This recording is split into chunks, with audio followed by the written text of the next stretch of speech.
Bonjour, je suis heureux de vous retrouver encore ce matin. Dieu renouvelle encore son souffle en nous et je bénis son nom. Alors ce matin, nous voulons aborder un nouveau thème, celui de la prière. La prière, la prière. Quelque chose que nous faisons quotidiennement pour des adorateurs, pour les chrétiens. Alors, nous voulons découvrir un passage dans Jean 16 à partir du verset 24. Il est écrit: Jusqu'à présent, vous ne m'avez rien demandé en mon nom. Demandez et vous recevrez, afin que votre joie soit parfaite. Alors, là c'est Jésus qui parle. Il dit à ses disciples que jusqu'à présent, vous n'avez encore rien demandé en mon nom. Demandez et vous recevrez, afin que votre joie soit parfaite. Réalisez avec moi que vous marchez avec quelqu'un tous les jours. Vous demandez quelque chose à quelqu'un tous les jours. Et à un moment donné, il s'arrête et il dit: jusqu'à présent, vous ne m'avez encore rien demandé. Vous allez certainement vous poser la question de savoir comment est-ce qu'il dit que je ne lui ai encore rien demandé depuis que nous marchons ensemble, depuis que je suis avec lui. Certainement, on demande quelque chose, mais on ne demande pas ce qui est important. Certainement, on demande tout sauf l'essentiel, voilà. Tout sauf l'essentiel. Alors, quand Christ le dit, il faudrait que nous, adorateurs, nous posons la question, nous nous posons cette question. Pourquoi Dieu dit-il que jusqu'à présent nous ne lui encore avons rien demandé? Qu'est-ce que nous demandons au Seigneur dans nos prières? Qu'est-ce que nous disons à Dieu dans nos prières? En fait, nous demandons à Dieu tout sauf l'essentiel. Nous demandons à Dieu ce qui nous concerne et non ce qui concerne l'Éternel. Il est écrit dans Matthieu 6 à partir du verset... dans Matthieu 6 à partir du verset 33. Cherchez premièrement le royaume et la justice de Dieu et toutes choses vous seront données par-dessus tout. Est-ce que dans les prières que l'on donne, que l'on prononce, que l'on donne au Seigneur chaque jour, est-ce que nos prières cherchent le royaume des cieux? Est-ce que nos prières cherchent premièrement le royaume des cieux? Parce qu'en fait, si le Seigneur dit que jusqu'à présent nous ne lui avons encore rien demandé, c'est parce qu'en fait on demande tout sauf le royaume des cieux. Il nous invite à chercher premièrement le royaume des cieux, ce qui voudrait dire que dans nos prières, c'est le royaume des cieux que nous devons d'abord chercher. Dans nos regards, dans nos programmes, lorsque nous nous levons le matin, l'objectif, le but, s'il faudrait dire ça comme ça, si nous avons été créés, c'est pour chercher d'abord le royaume des cieux. Dans nos prières, on devrait chercher le royaume des cieux. Jusqu'à présent, nous n'avons encore rien demandé.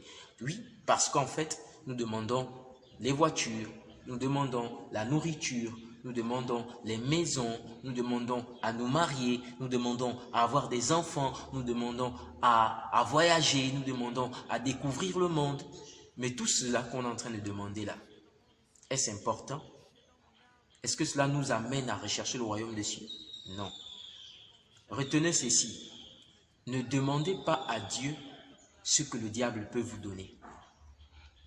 Le diable est un imitateur. Lorsque vous demandez le mariage, le diable peut vous donner le mariage. Lorsque vous demandez les voitures, le diable peut vous donner les voitures. Demandez à Dieu ce que le diable ne peut pas vous donner. Ce que le diable ne peut pas vous donner. En fait, lorsque le diable lui-même entend vos prières, il dit non, ce que l'enfant est en train de demander, je ne peux pas y trouver ça. Donc vous vous êtes trompé de destinataire. Vous vous adressez à la mauvaise personne. Ce que vous demandez là, je ne peux pas vous trouver ça. Demandez ça au Dieu d'Abraham. Parce qu'en fait, nous demandons les choses vaines. Nous demandons les choses faciles à trouver. Si Dieu dit cherchez premièrement le royaume des cieux et toutes choses vous seront données par-dessus tout, c'est parce qu'en fait l'essentiel est le royaume des cieux. Dans nos prières, c'est ce qu'on devrait rechercher. C'est ce qu'on devrait rechercher. Si vous demandez à Dieu de vous donner la paix, la joie, le bonheur, la fidélité, même le diable va se désintéresser de vos prières parce qu'en fait, il ne peut pas vous donner ça. Il ne peut pas vous donner ces mots-là. Il ne peut pas vous donner ces éléments-là. Seul Dieu peut vous donner ces éléments. Voici pourquoi il faut avoir des prières qui cherchent premièrement le royaume des cieux. Donc, certainement, l'on prie mal. Et à la deuxième partie du verset de Jean 16, à partir du verset 24, il est écrit que demandez et vous recevrez afin que votre joie soit parfaite. Qu'est-ce qui rend notre joie parfaite? Qu'est-ce qui rend la joie de l'adorateur parfaite? Est-ce les choses que l'on demande que les païens recherchent? Les païens recherchent ces choses, nous les recherchons en même temps. Nous ne sommes pas différents d'eux. Recherchons ce que le monde ne peut pas nous donner.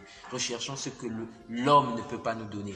Recherchons ce que Dieu seul peut nous donner, c'est le royaume de Dieu. Parce que c'est le royaume de Dieu qui rend notre joie parfaite.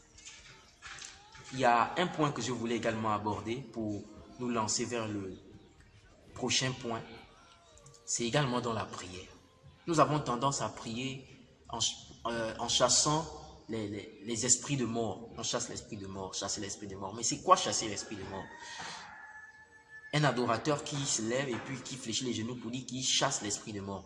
Mais le salaire du péché, c'est la mort. Lorsque vous chassez l'esprit de mort, en fait, il faut certainement dire à la personne qu'il faut se repentir. Parce que la repentance amène à la vie.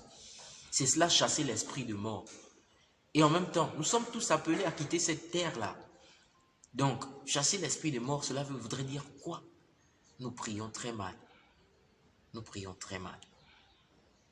L'ange de la mort, il obéit au Seigneur. Lorsqu'il vient à l'heure même. Il ne vient pas avant l'heure ni après l'heure. Il vient lorsque le Seigneur a décidé. Il n'est jamais venu en retard. L'ange de la mort est au service de Dieu. Rien n'échappe à la main de Dieu. Lorsqu'on chasse esprit de mort, ce serait comme une exagération en fait. Il est mieux de chasser l'esprit de mort en amenant les âmes à la repentance, à l'obéissance, à l'humilité, au respect de la parole du Seigneur. C'est ainsi qu'on chasse l'esprit de mort, que l'on veut chasser toutes les fois dans nos prières. C'était ces mots que je tenais à vous dire aujourd'hui, qu'il faut qu'on s'attache davantage au Seigneur, encore et encore au Seigneur, pour comprendre son langage, pour parler comme lui. Parce que nous prions très mal, nous demandons ce que le monde veut, au lieu de demander ce que le monde ne veut pas et ce que le monde n'a pas. Recherchons premièrement le royaume de Dieu dans nos prières. Et toutes choses nous seront données par-dessus tout. Que la gloire soit rendue au Seigneur. Je vous salue et vous souhaite la paix, la grâce, la fidélité avec Jésus-Christ. Amen.